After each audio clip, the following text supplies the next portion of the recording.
Hi, I'm Nancy Friedman, the telephone Oh, that's silly. All right, I don't do the programs with the mask on. I just wanted to show you our happy smile mask. And by the way, somebody will be winning one of these, so pay attention to what I'm talking about. Every once in a while, I need to look at my glasses. Ooh, I missed my hair. Okay. I am thrilled to be here at Fastest Labs conference. Yes, I'd rather be there live, but wouldn't you? We can have a drink, we'll party, we'll talk. I can still have a drink here, not during the program, I promise you. But bottom line, I am thrilled to be here. It is an honor. Let me give you a little information rundown on me so you can get acquainted. I am Nancy Friedman, and you're entitled to a little information on me. I was born in Chicago, Illinois. You are not entitled to the year. Usually there's a lot of laughter. Okay, I can't hear it, but I know you're laughing.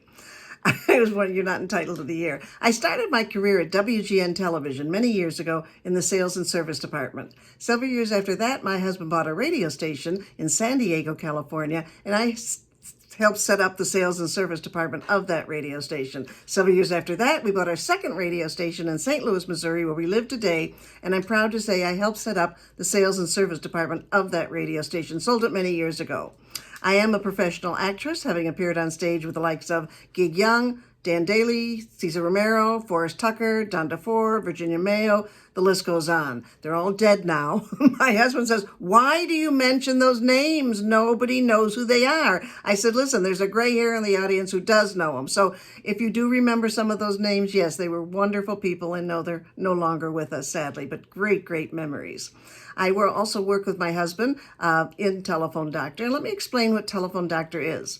Telephone Doctor International Customer Service Training, we help companies communicate better with their customers and coworkers. That's how simple it is. Our online training platform and our Zoom meetings and our YouTube meetings, which we've been doing a lot lately, are some of the most respected and popular in the country. So I'm real happy to be here. By the way, I was a former franchisor many years ago with 5 franchisees. It was not for us. We're a small family-owned business, mother, father, daughter, son, 20 employees total. But our serviceskills.com, our online training, is world renowned. It's all over the country, all over the world. And it works for us now as a small family-owned business. And I know that my franchisees that are listening are small family-owned business. There's such a pride I take in helping and giving and sharing ideas, tips, checks, and blah, blah, blah. Let me tell you about making mistakes. We make them on the stage in person, and we make fun of ourselves. I'm going to do the same thing here. I do a lot of these Zoom meetings and webinars and YouTubes, and when I make a mistake, I don't start over. Number one, it's exhausting to have to start over. Number two, I am human. And I make mistakes, I say the wrong word. We're going to leave it like that. So you'll sort of get the idea that I'm very transparent, and we're going to have a lot of fun. I will put my glasses on and off every once in a while. I love this color. And does this clash? Does the blue? It doesn't clash. By the way, I am a little ADD. If you have not, is there a test for that you can give me? I'm a lot ADD. And for those of you who are ADD, you'll understand. We are just wired differently. My husband says I have 22 movie screens going on all at the same time, and I probably do. I don't take medicine for it. I've embraced being ADD. And by the way, we are ADD. We don't have ADD. ADD is not a disease. We are different. That's all. That's another program. I won't go into that. I do jump around some things, but I always come back to the important thing. Always come back to the important thing. Our program today is called The Golden Nuggets of Customer Service and Sales. So you're going to get a little bit of both. And let me show you exactly how the game is played. First of all, you need to know I went out and got customized wine glasses for you. I may send this to Dave. Fastest Labs. Isn't that nice? Customized? Right. Okay. And then a non-customized. So all the golden nuggets that we chose, and we chose them carefully, are in here.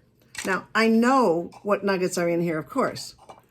I'm the magician. I know how the trick is done. But I do not know how they're going to come out. So when I scramble them like this, we shake them up, shake them up. Oh, I could do that. I could shake them, shake them, shake them, shake them, shake them. Yeah, I didn't. I've never done it that way, but we could. I think it makes too much noise. And then normally at an audience, I go around and I say, "Okay, Susie, okay, Bob, would you please stick your hand in?" We also use our real nugget bag, but you see this would be rather awkward, wouldn't it, to have the nugget bag? I'm very proud I thought of these customized champagne glasses. Anyway, we're going to go in here and we're going to take out a nugget. Now, I wanted to tell you the story of how I became the telephone doctor, and I will do that in our other program, The 7 Traits of Being Successful. I have a little more time. This is program moves very, very fast, the Golden Nuggets. Each nugget will run 1 to 3 minutes. There are a few that run 5 to 6 minutes. They're a little longer in description. That's why we can get about 20 to 25 golden nuggets. Ideas, tips, skills, and techniques you'll be able to use immediately and forever. By the way, should you have a question for me, idea, or want to say, hey, Nancy, this is fun, I love it, wasn't expecting this, blah, blah, blah, type something, you can type it out. Now, I'm not able to see those questions right now, but I promise you, Sarah said she will send them to me. So bottom line, if you've got something to say, other than I don't like you, I don't need to hear that, just say this is fun, I love it, or I like this technique, or I thank you for this, whatever you want to say. I will answer everything within a week or so. So please interact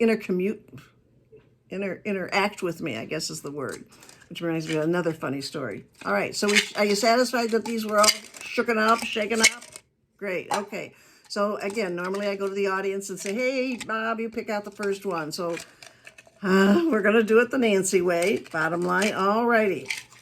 What did I pick out?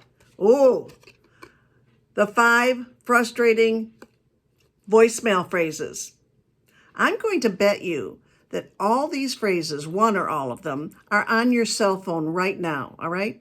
Yeah, I am. I'm going to bet you probably whatever on your wallet. And then probably on your franchise phone, the landline that's at your franchise phone. They're not on ours. They're not on my landline, and I still have one. They're not on my husband's cell phone. They're not on my cell phone. They're not on most of my employees' cell phone. So I'm going to give you the 5 frustrating voicemail phrases. Now, if you miss them, obviously you have this, it's recorded, but there's also nancyfriedman.com, www.nancyfriedman.com, my website, and there's a whole bunch of blogs. That one in particular, I think, is on 2 or 3 times different ways. So you won't miss out anything. Most of the information I have is in blog form. I told you that I was a former franchisor, didn't I? Yeah, okay. See, I have no notes here. I'm just doing like I would do at a program. All right, but I want to go over this with you, and we will start let me give you the 5 phrases. I'm having too much fun. All right, the 5 frustrating voicemail phrases. The first one is, hi, this is Bob, and I'm not able to answer my phone right now. Well, that's a hot lot of news. Your voicemail answered. We know that. That's a useless statement. Hi, I'm not at my desk right now. It's a useless statement. People want to know where you are, not where you're not.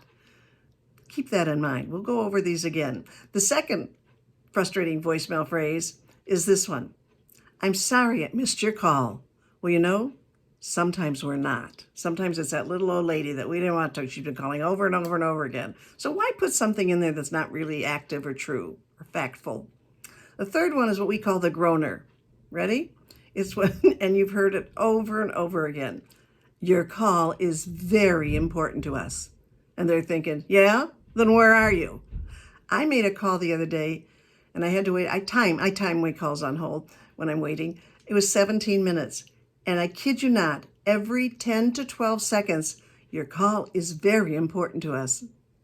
They didn't need to say it that many times. It just isn't. So you've got 3 of them. The fourth of the 5 frustrating voicemail phrases, you're going to say, well, what's wrong with that, Nancy? Everybody's got that. Well, everybody doesn't have that. And that's when you say, go ahead and leave your name and number, and I will return your call as soon as possible. Well, what's wrong with that? Well, here's what's wrong with that. Your soon as possible is different from my soon as possible, is different from his soon as possible, is different from... We will never exceed anybody's expectations with as soon as possible. So the answer is, and I will return your call. Boom, stop, kill it. That's all you need to say, and then do it. Don't promise a call before a time that you may not be able to make. And the last one is, very few people give an exit valve, I call it, just an exit. In other words, I might say, go ahead and leave your name and number, and I will return your call. If you need my email, it's Nancy, Nancy, at telephonedoctor, DOCTOR, telephonedoctor.com. Email me freely, text me, or use my landline. I give 2 or 3. Now, are you aware of how those 5 frustrating voicemail phrases came to be? Probably not. They came with your phone, right? Well, they came with your phone because an engineer built the phone and an engineer wrote the copy. And I'm here to tell you, I have a lot of engineer friends, but they're not good copywriters. They shouldn't be writing copy for your phone. Those phrases should be slightly customized. Huge big smile when you're recording. When was the last time you called your own phone, you called your own office, and heard what the callers are hearing? Do you know when I ask that question in a live, fun-filled audience, sometimes 0 people raise their hand. People don't call their own number to see what customers are hearing. So bottom line, I ask you, call your own cell phone. If you're happy with it, if you're smiling, if you're bubbly, if you're giving them good information, leave it alone. But if you're using any of the 5 frustrating voicemail phrases, think about re-recording. You do not need to record every day. Some people say, I'll record every day with the date and the time. That comes in automatically. Call received at 1:42 p.m. Saturday, whatever it is, or Thursday, or whatever. That's automatic. You don't need to repeat that. Yeah, I get a little enthusiastic. Enthusiasm is what do they say? It's a disease. Let's start an epidemic. All righty then. Let's take our little wine glasses and I'd rather make a margarita. I haven't had one of those in a long time. Okay, here we go. You can see I'm not looking at them. Oh, good one, Nancy. Again, I told you I love all these. Killer words of customer service. There are words that people use that will destroy a conversation. Absolutely. And they're used all the time. We have a wonderful video on our e-learning platform, serviceskills.com, and it's called Killer Words of Customer Service. And just to give you a little insight to Telephone Doctor, my son now runs the company inside, my daughter runs the client services, and my husband writes the Telephone Doctor videos. I get to do this. So we're all happy in doing what we do best. But the bottom line is Killer Words of Customer Service is a recent video, and there are 8 of them, and I'm not able to give you all 8 due to time restrictions.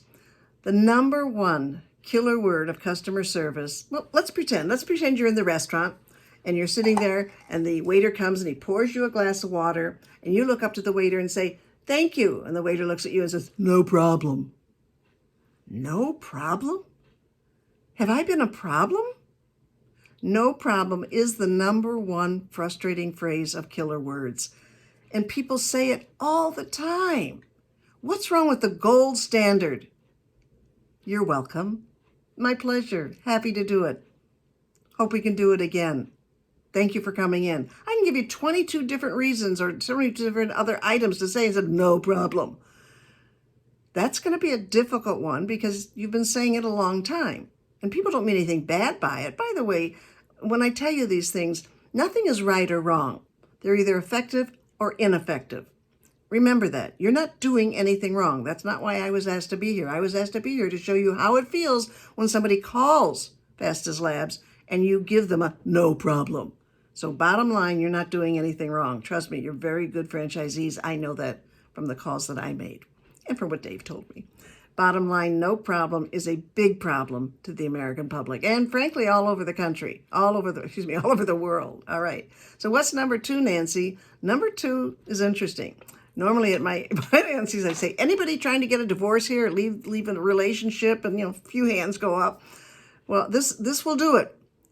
You're in an argument, a conversation that gets a little higher anxiety than you might need, and one person says to the other, "Now just calm down." Whew! That, I think, is what they say, adding fuel to the fire. No one has ever calmed down by being told, calm down. No one. Because normally what happens is people say, don't you tell me to calm down. You calm down. I'm calm. You calm. And now you get in a side argument up being calm. So you can say, wow, this is getting a little hot and heavy and frustrating. Let's take it down a peg. Let's, meaning you and me, even if one person is doing it. So no problem and calm down are not something you want to say to your customers. They are killer words and they will kill the conversation.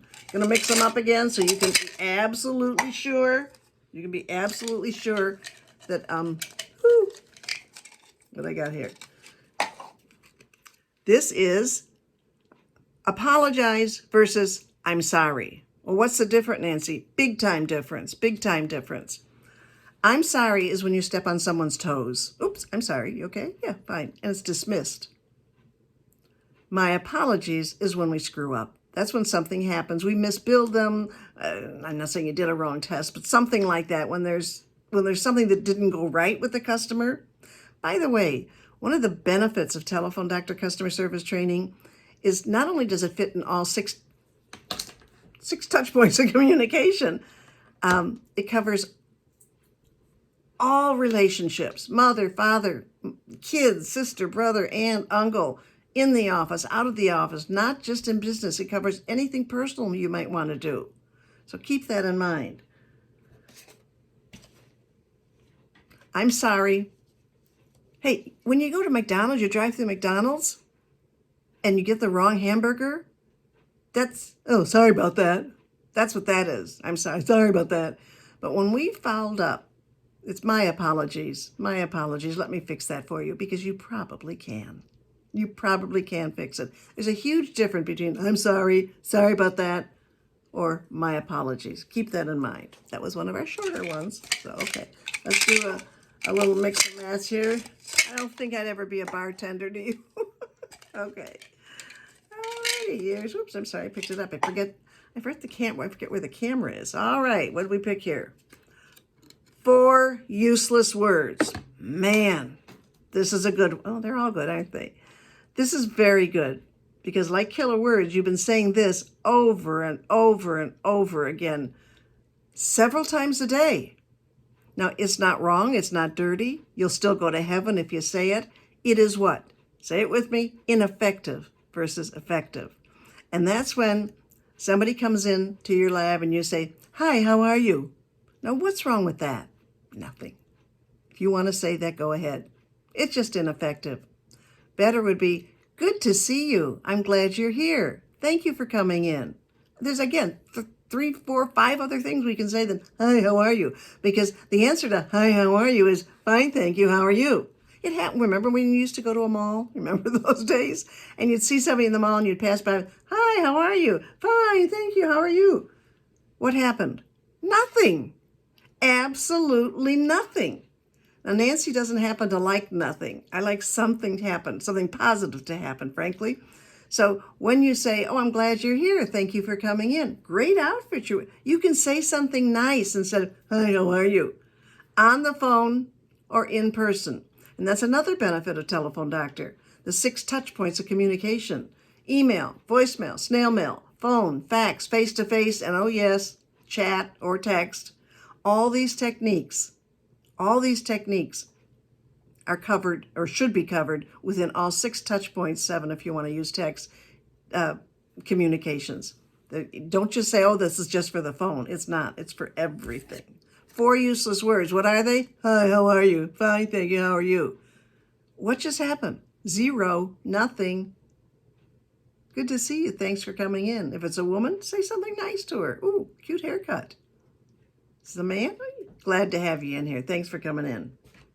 All righty. You know what I forgot to bring to the table here? A glass of water. But I'm stuck. I'm stuck with the recording. Because if I stop it, I don't know how. Okay. Now this, I believe, is very important. These are what we call chatty Cathy dolls. You know what a chatty Cathy doll is?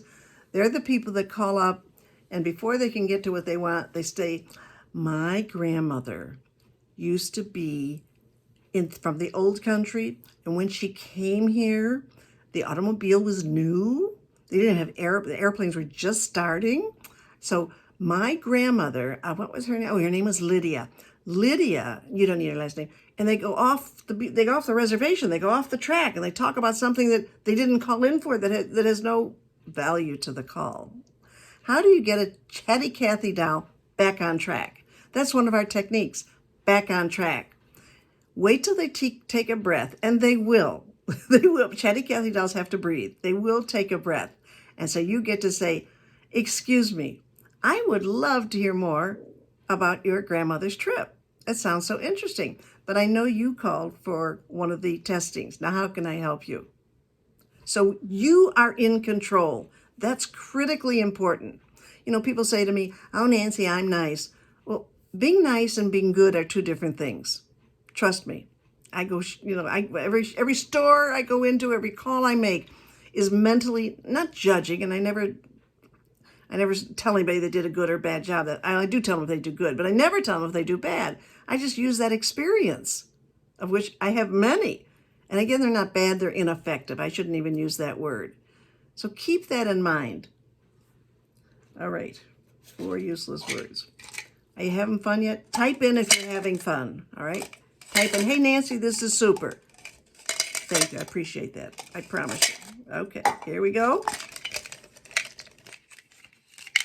Oops, one. Good one. This came from my father many years ago. He used to say, Nancy, you cannot do two things well at once.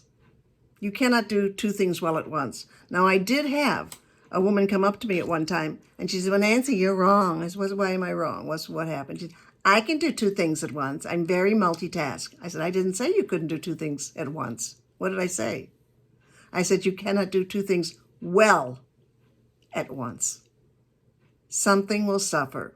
If you're on a phone call and you're typing away, the phone call will suffer and an email will suffer. Now, if you're typing and putting something in, you need to let the customer know. You need to say, I'm going to be putting in some notes while we're talking. And by the way, if your clicker on the keyboard clicks loud, turn it off. There is a way to turn it off. Trust me. Don't let the customer hear all that clicking noise. Okay. So bottom line, we can do two things at once. We just can't do them well at once. Something will suffer. So when the phone call comes in, stop. Stop whatever you're doing, writing, doing your nails, doing an email, whatever it is. Stop and focus on the phone call. When they come into the office, focus on them. Now, I do realize that some of you are A, working alone, or B, working with one other person, and it gets busy.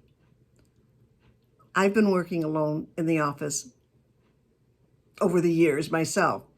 And you do need to learn to master that. You decide which is more important. The person standing there takes a little more precedent than the phone call, because the phone call will be answered probably by your answering machine. Remember, not only do you want to, well, we'll talk about that later. I got so much on my mind. I told you I was ADD, but what I didn't tell you is my husband says I got 16 screens in here, and they're all running at once. All righty, here we go. Woo! All right. I don't know about you, but I'm having fun. I love my golden nuggets. All right, good one. Weak, wimpy words. People use them, and I'm getting right to the point on this one, all right? When you write an email and you start out with this word, Dear Bob, Dear Mr. Jones, just a note to say thank you for coming in. What is he, chopped liver? Eliminate the word just. It is useless. It is one of the weakest words. When I get a note from one of the kids, just a note to say thanks for the generous, gift you gave us. It's just like I say, you feel like chopped liver. A note to say thank you. You don't need the word just. Now, there are plenty of weak, wimpy words. That's probably the most often one, the most used one often. That's probably the most used one. I forgot how to say that. Anyway, you don't need the word just. Just a reminder, your appointment is at 4 o'clock tomorrow. No, a reminder, your appointment is 4 o'clock tomorrow. Leave out the word just. Thank you. Another weak, wimpy word is, I'll try and do my best. Well, you know what? I expect you to. So it's, I'll do my best. It's a statement of fact. I'll do my best. There's a whole slew of them. I don't want to take up too much time. I'd love to hear what you think is a weak, wimpy word. There's just so many of them. But those are my two that I share that I know are the most important in the public's eyes. Weak, wimpy words. All right, here we go. Beep, beep, beep, beep, beep. Sorry it makes so much noise. All right. Okay. This goes with, you know what I'm not able to remember now, and this is embarrassing. Did I tell you the printer story yet? Don't be too busy to be nice. Don't be too busy to be nice. Well, I couldn't have told you because we're just pulling it out. Duh. Okay, so I didn't tell you the printer story. Let me tell you the printer story. How you can get in a Nancy video when you're not effective. And this is what happened. We had a wonderful printer for years and years and years, and he was so nice. He was exceptionally nice, and we grew to be not personal friends, but good friends over the phone. And no matter when I called, what he's doing, I always stopped. Hey, Nancy, how's Dick? And how are the kids? And business good? Yeah, yeah. 30 seconds of rapport building, maybe. Just a fun thing. And we get the order taken. So he spent just a little time, but it always made me feel special, just a little special. And one day I called him. I said, hi, Joe. It's Nancy Friedman. What do you want? I was going to place an order. Well, go ahead. I said, wait, Joe, is this, and I said his name, is this the right Joe? I said, because when I always call, you're always so nice. You're so good to me. You take the time to talk. I don't understand what's going on. And he said to me these words, Nancy, I'm too busy to be nice. That's what he said. So I came home to Dick. I said, Dick, I got a video for us. And we put it in one of the videos. I'm too busy to be nice. Being busy is the best thing that can happen to a business. We should be saying, thank God we're busy. So don't tell a customer, I'm so busy, I'm really busy. Number one, they don't care. And number two, it makes them feel this big. Like I'm an interruption because I'm calling, or I'm an interruption. Somebody asks you how's things are going, we're doing quite well. How can I help you? Learn to take control of the call. Learn to take control of the call. That's the most important, well, it's one of the most important things I can share with you here today. Don't be too busy to be nice. I love to say it to that beat. It's not a rap song, but be thankful you're busy. That's a good thing. Not being busy is not good. All righty, boys and girls, let's see what we can do here. Got a pencil and paper? I want you to do the ASAP technique with me. Now, I forgot my blackboard, but I have a little blackboard. I want you to write on the side of one paper, on the left-hand side, ASAP. Now, some of you are thinking, oh, she's going to talk about as soon as possible. Well, I could, if that's what you want to talk about, but that's not what this technique is. The ASAP technique stands for, well, let me tell you. The first A stands for acknowledge and apologize. We're talking now about handling the irate customer. Yeah, not that you get them a lot, but every once in a while, even if they're not a 10 on the 1 to 10 scale, sometimes you get a frustrated, upset customer. So whatever level they are of upset, 1 to 10, this will work, ASAP. The first one stands for acknowledge and apologize. That's it. You just immediately acknowledge, I apologize if we misbilled you. I apologize, not I'm sorry. I apologize if that test wasn't the right one. I apologize if the time got mixed up. All right. The S stands for sympathize and empathize. AS, sympathize or empathize. Now, I believe we were going to talk about sympathy and empathy on another nugget, which I'll probably skip over since I'm going to do it here. But there's a huge difference between sympathy and empathy, and I really need for you to know the difference. Now, normally in the audience, I say, how many of you sitting out there have ever had open heart surgery? Sometimes there's 0. Sometimes there's maybe 1 or 2 at the most. I've never had more than 2 that have had open heart surgery. Well, why do I ask that question? Because those people that raised their hand, if they did, or those that didn't raise their hand, one group can empathize with me, the other group can only sympathize with me. It's hard to empathize with somebody when you have not been through it. All right? You should not say, oh, I know exactly what you mean, because you don't. I had open heart surgery, valve replaced 8 years ago.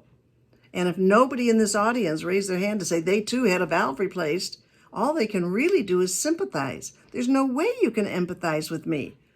And let's say you did have a valve replaced. So we both had one replaced. The bottom line is your way of handling it might have been my way of handling it. So again, I know how you feel isn't going to work. You cannot know how somebody feels. You can turn that around and say, oh my goodness, I did have a similar situation, but we're all different. I don't know how you reacted. I wasn't a happy camper. Small little things. I called the cable company. This is so in my mind right now. A few weeks ago. And I said, this is all screwed up. The cable's not working. And I told her my situation. She said, oh, I know exactly how you feel. I said, really? Has this happened to you? She said, well, no. I said, well, then how can you know exactly how I feel? And my husband is forever telling me, Nancy, stop trying to train people one by one by one. I should, but my DNA says that I like to help. I have stopped more than I used to. I don't train them one by one anymore. Bottom line, you get the picture. Alrighty. Oops, ASAP. The ASAP, ASA. The second A stands for accept the responsibility. Accept the responsibility. You know, there's an old saying, oh, the customer's always right. Well, Telephone Doctor has rephrased that. The customer always thinks they're right. And that's the perception that we need to deal with. The customer always thinks they're right.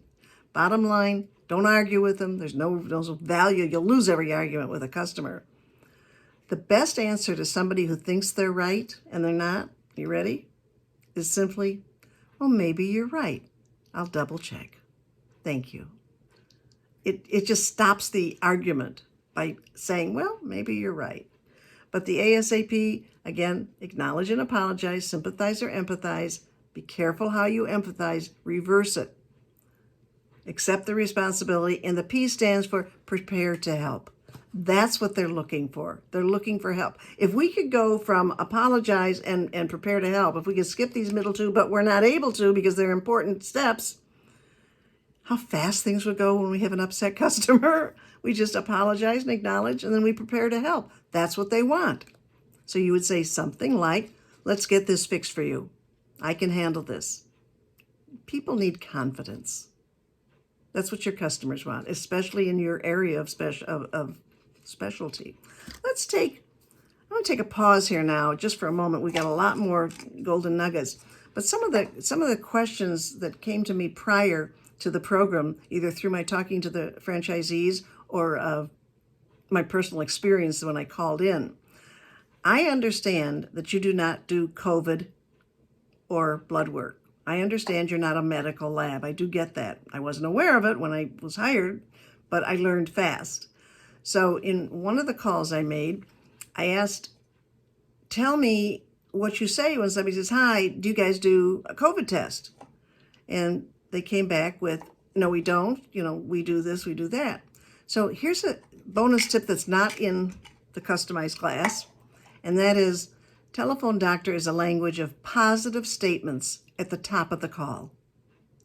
Telephone Doctor is a language of positive statements at the top of the call. You will never hear a negative at the top of the call, at the top of the conversation from a Telephone Doctor employee. Condition of employment, grounds for termination, and I have exercised my option. It is so important for me to have my people start with a positive. When you start with a positive, things go up.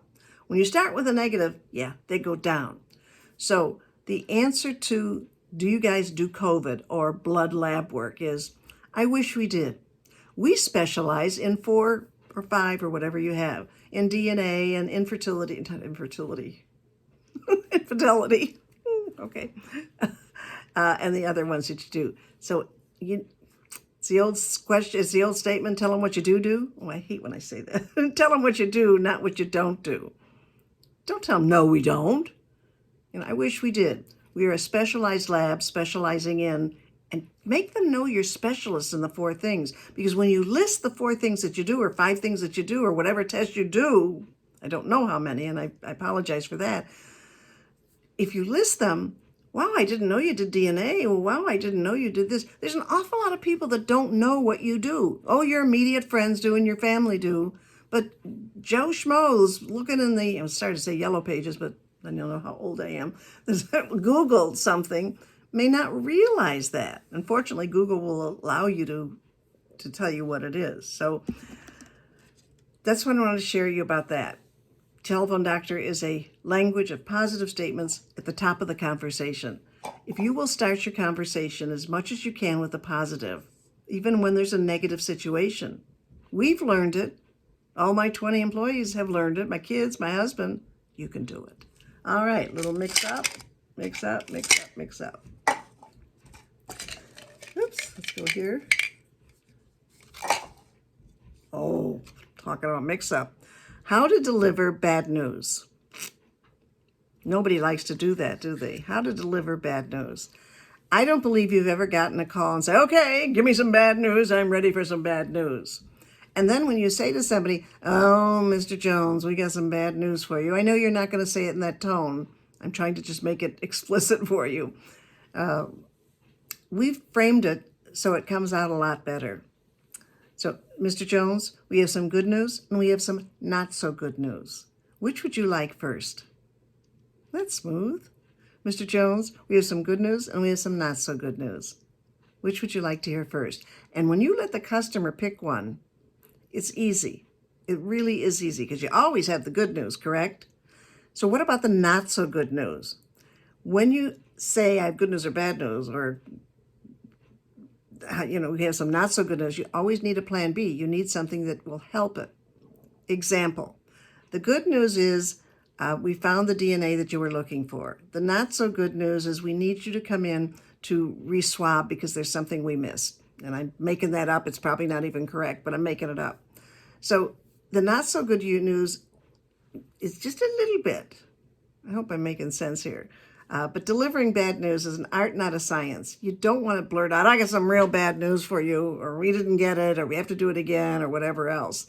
And if you're not liking my answers, trust me, you are smart enough to come up with a few of your own. A few of your own. How to deliver bad news. That's one of our, I won't say better techniques. By the way, please link in with me. LinkedIn, I'm on LinkedIn a lot, and we do a lot of the 60-second little videos with short tips, ideas, skills, and techniques. Instagram, certainly do there. I'm on Twitter, but I'm not a big fan of it. That's not where my audience comes from. And then we have Telephone Doctor Facebook page. So I hope that you'll like us, just like you want people to like your page. Telephone Doctor Facebook, LinkedIn, Nancy Friedman, blah, blah, blah, blah, blah. All right. Oh, here comes one of my favorites. You ready? Gum. Now, why would I put gum in a telephone doctor program? Well, one of the reasons is because when people chew gum in the office, this is what they look like. There is no way and sound like, because there's very little, ooh. I don't allow gum in my office. They can have vodka, champagne, no gum. It is not allowed at Telephone Doctor. I haven't chewed gum since I was, I think, 7 years old. I have misphomia. Does anybody know what misphomia is? It's an aversion to mouth noises or gum chewing. People who open chew with their mouth open. It's a lot of other things, but that's my misphomia. And I thought it was funny that it had the word phone in it, misphonia. Telephone Doctor has misphonia. But if you look it up, MIS, misphonia, it's an aversion to a lot of things. Gum. And when I do this in a live program, people go, oh, yes, I hate gum chewing. And yet you go into so many retail offices and they're chewing gum like this. Because of my aversion to it, I need to ask people to spit it out. I usually tell them, I happen to be allergic to gum. Do you mind if you spit it out? Really? I've never heard of that. Well, now you have. I'm allergic to it. I don't like telling people I don't like the way you're chewing. So again, positive statements at the top of the call. Everybody accepts the allergic to it. When workmen come to the house, I understand I'm the plumber. You can come in, but I'm allergic to the gum. Could you spit it out? Oh, I'm so sorry. I didn't know. Like, isn't that funny? Of course you didn't. You've never been here before. Okay. Gum is not allowed in offices. Your customers don't want to see them, your coworkers. And the smackers, the one that really, and the crackers, that. When I'm in line at the grocery store, when I used to be in line at the grocery store, and people would crack their gum, I had to either leave the line or turn around and say, I'm sorry, before I knew what to say, that I'm allergic, I said, I'm going to throw up with that noise. Because that's what happens to me. Okay, a little too TMI, is that what they say? Too TMI. All right, we got that out of the way. I'm glad we had time to put gum in there because bottom line is it's not effective. All right. Excuses are useless. I don't know if you have any children or not, but I do. And what do we tell them when they say, well, the reason I did that is because Bob... No excuses. People want you to step up to the plate. Bring it on. Step up to the plate, hit the ball, and you'll be much better respected. I know that when something happens in my office, instead of coming into any one of the employees will come in and say, they used to give me excuses until they learned the technique. They don't give me excuses. They'll come in and say, Nancy, I made a boo-boo, I made a mistake. You know what my answer is? Can we fix it? Well, yeah, okay, don't even tell me then, go fix it. So when we make a mistake, stop with the excuses. I ran the wrong test in error. My apologies. Instead of blaming it on the computer, blaming it instead of blaming, don't be a blamer and complainer, I guess is the best way to put it. So excuses are useless. The customer doesn't listen to them. All they hear is excuses, excuses, excuses. Trust me on that one. All righty, here we go. I don't want to look at them. Okay, here we go. Oh, emotional leakage. Emotional leakage. Don't look it up because we made it up. Emotional leakage is getting mad at Peter and taking it out on Paul. It's not right. It's not fun. It's no fair to take a negative situation out on somebody who's involved that's not involved. How rude can you get? Emotional leakage. And we've all done it. You had a flat tire, there's a bad traffic, and you're going to be late for work, and you come into the office, somebody says, hi, hello. Because something else happened, we take it out on employees, or we take it out on the customer. I was in the grocery store a while back, and it was a while back. I haven't been in the grocery store in a while. And anyway, the gal I put my groceries on the thing that goes, what do they call that? That goes around. Anyway, so she starts bagging. She's throwing the lettuce in and throwing the bananas and throwing. I said, whoa. And you're going to bruise my vegetables, my fruit. Well, I'm really, she said a word that I've never said in my life. I'm really mad. I'll use that one. I said, what happened? What's wrong? Why are you throwing my vegetables? Just had a fight with my boyfriend last night.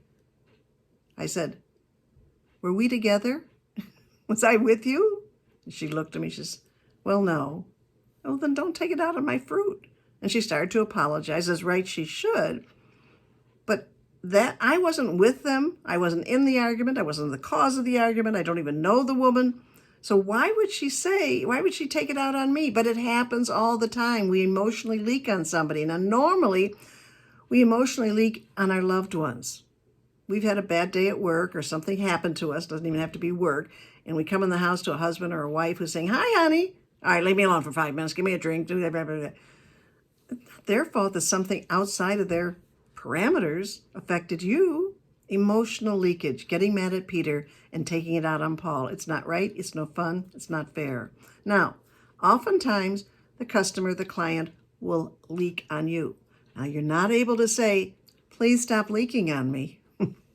But you can say, Mr. Smith, I hope nothing bad happened, but you seem upset. And I know it's not because of me because we just met.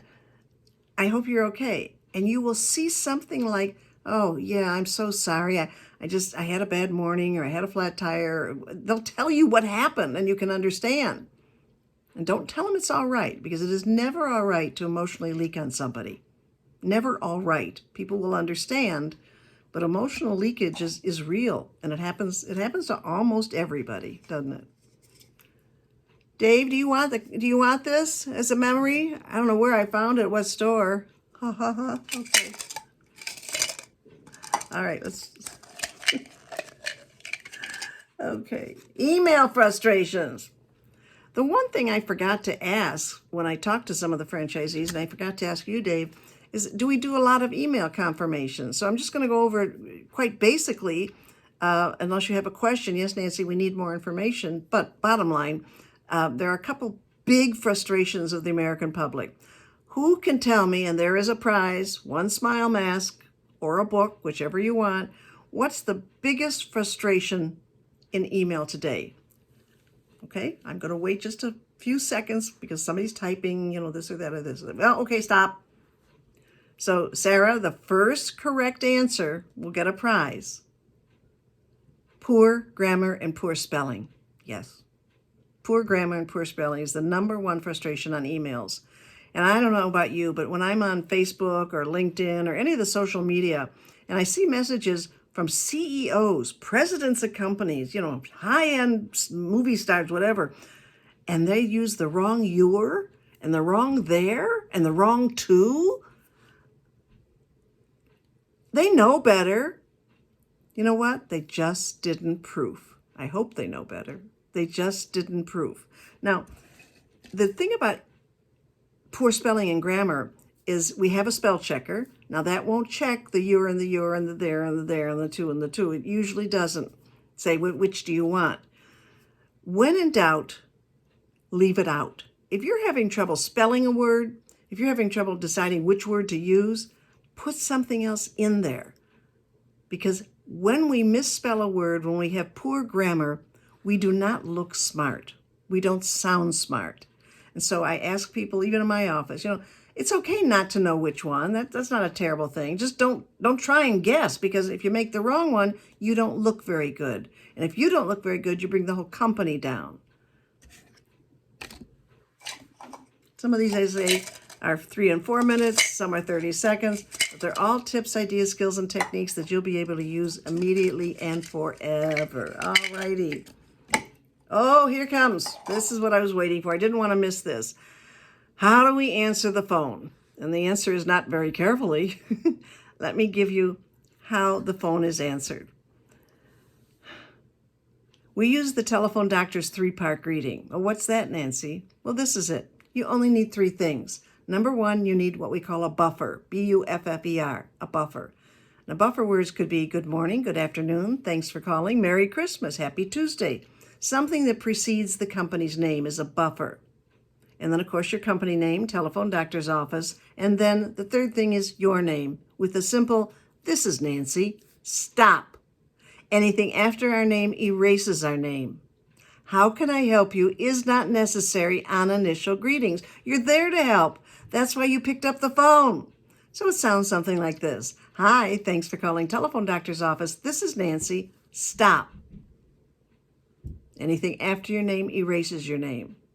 2 things happen when you use the telephone doctor's 3-part greeting. The first one is people say, oh, hi, Nancy. This is Bob Smith. You'll get the name quicker. And number 2, 80% of the time, it speeds the rapport building process. So you need a buffer. And people ask us all the time, Nancy, what do you use? Good morning, good afternoon. We use hi. Well, why do you use just hi, Nancy? I'll tell you why we use just hi.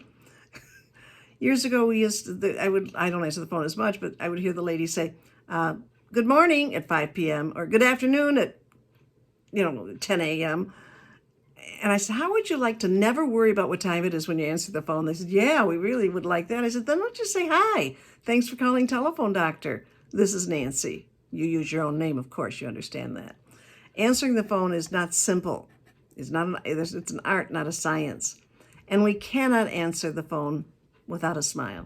Don't even pick it up. Let it ring. Let it go to voicemail. I'll talk about the smile in a moment. But if the moment you're not smiling, you don't sound good. And we've got to sound good all the time, on the phone, in person. So answering the phone, 3-part greeting, hi. If you want to say good morning, good afternoon, fine. That just takes a little bit of thinking, which I didn't think was necessary. Hi, good morning, good afternoon. Thanks for calling Fastest Labs. This is Nancy. You will hear, well, hi, Nancy, this is Susie Smith, and I need an appointment for yada, yada. Well, good. Now, here comes the key word. And I don't give this technique to everybody. But this whole time frame that we're in, I felt Fastest Lab could use a bonus. So whatever they say, somebody calls up and says, I need a test, I need a DNA, whatever it is, or how late do you open, or any question, this covers it. Well, you called the right place. Thank you. My name is Nancy, and I'm speaking with, this is Susie Smith, if you don't have the name. And when you get a name on the phone, write it down immediately. Don't worry about the spelling, just the first name, just get it down. Because one of the worst things you can do, one of the most frustrating things you can do to somebody is, what was your name again? That just says I wasn't paying any attention. So don't worry about the last name. You'll get that information. Right? If somebody gives you a name, write it down. One of the negative techniques is, what was your name again? I have a story about that, but I will let it go because we are running out of time. Do you believe we only have about 10 minutes? Well, I do have the story. I was in Disney a while back, and I lost my wallet. Bottom line, I had 3 or 4 credit cards, so I took the first one out. I lost it, and I wouldn't have it. I called MasterCard, and I said, "Hi, my name is Nancy Friedman, and I'm in beautiful downtown Disney, and I lost my wallet with my MasterCard in it." And she says to me, "Name?" I said, it's still Nancy Friedman. That passed right over her. But, I mean, she's got a pen and pencil. She could, if she could have written down Nancy. You don't have to know how to spell Friedman at the moment. Okay, Nancy, sorry that happened. I need a little more information. No empathy, no sympathy, no nothing. Name? You don't want to do that. All righty. All right. Don't look, Nancy, don't look. Oh, this is one that I was asked to please cover, and I was going to use it anyway. Don't use military language on civilians. Simply put, it's company jargon. And I know you have company jargon. I know you shorten a test to DBA or DNA. I don't even know what DNA means. I mean, I do. I just can't bring it up right now. So company jargon is very frustrating. I had the need to go to the hospital to get some tests, and I got a big sheet of paper with a lot of words, and it said NPO. I don't know what that is. I didn't do anything with it. I'm smart enough. I should have called the doctor or the nurse back and said, what does NPO mean? No, I can't think what the P means, orally. It really means don't eat 6 hours before this test. That's what it means. Well, why didn't it say so? Why didn't it? Because I asked the doctor. When I came in, I said, why would you use this NPO? I said, I don't know what it means. He said, what happened? I told him, I said, why didn't they put a star and put down here? It's typed up, so it's just going to be, photocopied 100 times. It's not like you have to do it every time. NPO equals no per food or no per orally. Nothing per orally, I think it is. You guys probably know it better than I do. He picked up his telephone immediately as I said that, and he dictated an email to the radiologist who puts that letter out. And says, I have a communication specialist in my office right now who brought up a very valid point. So now I'm the hero of the whole hospital. Maybe I saved somebody's life. What if they ate before a test and forgot to There's a lot of company jargon go around that isn't needed. Beware of company jargon, please. Woo, all righty. We're getting close to the hour, and I don't want to miss something that was very important. And that's your after hours message. What people hear when you're closed, and on Saturday, and on Sunday. I'm not saying any were good or bad, because some were and some weren't. But that's a message that needs a little TLC. And if I may, I would make it company-wide. I would make it the fastest labs, People start with a negative. Hi, thanks for calling. We're closed today. What is that? That's a negative. We are open Monday through Friday is a negative. 9 a.m. to 5 p.m., whatever you are. Start your voicemail messages, your automated attendant, whatever, with a positive. I know I'm pushing that, but start with a positive. Give it a little bit of information. Keep it light and lively. I needed to say that. Okay. ADD comes in handy. Didn't want to forget that. All right. Fun story coming up. Caller ID. You have caller IDs on your phone? Yes or no? Let me know. I believe you do. Well, we did too. Many years ago. I took it out. Well, why'd you take it out, Nancy? Because of this story. We had caller ID. And my assistant, Jeannie, was very ahead of her 10, 12, 15 years. She was just terrific. And we always got along, had a good time. And one day she comes into my office, big elephant tears, crying and crying and crying. I said, my gosh, what happened? I thought somebody died. She finally got her breath, maybe a minute or two, and she finally got her breath and said, well, what happened was her caller ID showed her fiance's phone number, work phone number, and his name, Joe so-and-so. So she picked up the phone and said something very inappropriate and very personal. Right, it wasn't Joe. It was Joe's boss. She was humiliated. Well, she had a right to be humiliated. It wasn't very nice to do. I said, Jeannie, why would you answer the phone any other way than professionally? I mean, I know, but I thought, I assumed. We all know what assumed means. Don't answer the phone, even when it says Nancy Friedman calling. Don't answer it with, hi, Nancy, because maybe it's Dick using my phone. Our cell phones, I don't even know where it is. Oh, I'm talking into it. Oh. Our cell phones tell us who it is. And even when it says Dick calling, I don't say, hi, sweetie, or hi, Dick. I don't say that. I just say, hi, it's Nancy. That's how I answer my cell phone on every single call. That's how I answer my landline on every single call. I can only tell you, you'll never make the mistake Jeannie did. You'll never be embarrassed. And you can, be right 99 times, and that one time, the one time you screw up, you foul up, you change the rules, is probably when it isn't the person you think it is. I mean, I always worry, what if Dick gave the phone to somebody and said, here, call Nancy and tell her to meet me somewhere, I got to do something, whatever. And then I say something wrong, and they say, oh, this isn't Dick, this is his friend Joe. Caller ID. If you have it, that's good, but you don't need to pick up with the caller's name. That's not why it was put there. That's not what it's for. You can have caller ID, just pick it up with, hi, thanks for calling Fastest Labs. This is Nancy. And then if they say who it is, well, good to meet you by phone, good to talk to you, whatever. Phew. We've got about 3 or 4 minutes, and I'm going to look at the ones that are left in here, because, here's the one I wanted. Bottom line, I got 2 that I don't want to leave the program without talking about, and one is called Be a Double Checker. That's right. Be a double checker. Even when you know something's right or wrong, or you don't have it, with the exception of the COVID in the blood, because that's something you need to tell people up front. I wish we did. We're specialists in, and then list what you're specialist in. But be a double checker. I'll tell you very quickly what happened to me and why I'm a nut on double checking things. I went into a store and I said to the woman, I want a size 9.5, those red shoes, red pumps that are in the window. She says, we're out. I said, you didn't even look. I know, I sold them yesterday. Really? Yeah. I said, do you work alone? She said, no. I said, did you go to lunch yesterday? She said, of course I went to lunch yesterday. I said, would you do me a favor, a friendly favor? And what is it? I said, well, maybe when you were out to lunch, somebody made a return and put them back, maybe in the wrong place, and maybe there's a pair there. She said, all right. I said, please go double check. And you know how people don't really like to help you in the arm. Okay, I'll go. So she trots back in the back. Minute or two, she's back with a box under her arm. I said, those wouldn't happen to me, my 9.5 red pumps, would they? She said, well, somebody put them in the wrong place. Blamer and complainer. All she would have had to do is say, I thought I sold the last pair yesterday, but let me go double check for you, ma'am. Have a seat. And if they weren't there, bring me another pair that I probably would have fallen in love with either way. It's funny how people sometimes don't want to help you when it's so easy just to say, let me double check. Let me double check. The last time I looked, we didn't have that. Now, again, with the COVID test and the blood work, we need to be right up front with that. I wish we did. We specialize in, and then list what you specialize.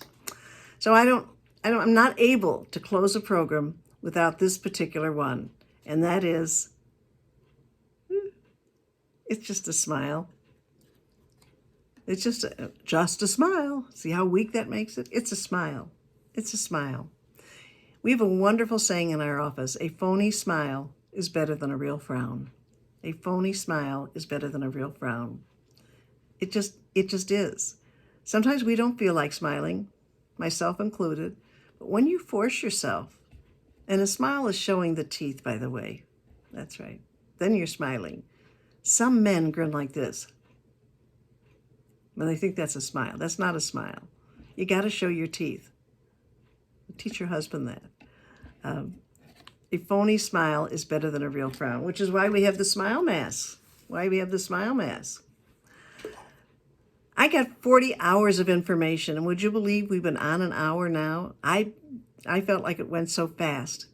It was an honor to share these ideas, tips, skills, and techniques with you. It's an honor to work with Fastest Labs. I hope it's not the last time. Dave, Sarah, thank you very much. To all the franchisees, Thank you for being here with us.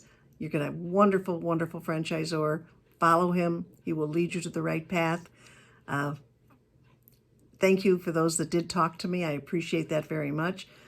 And if you enjoyed yourself, please tell your friends. And if you didn't, keep your mouth shut. God bless you all. Be safe. Keep in touch. Nancy at telephonedoctor.com. Well, thank you very much.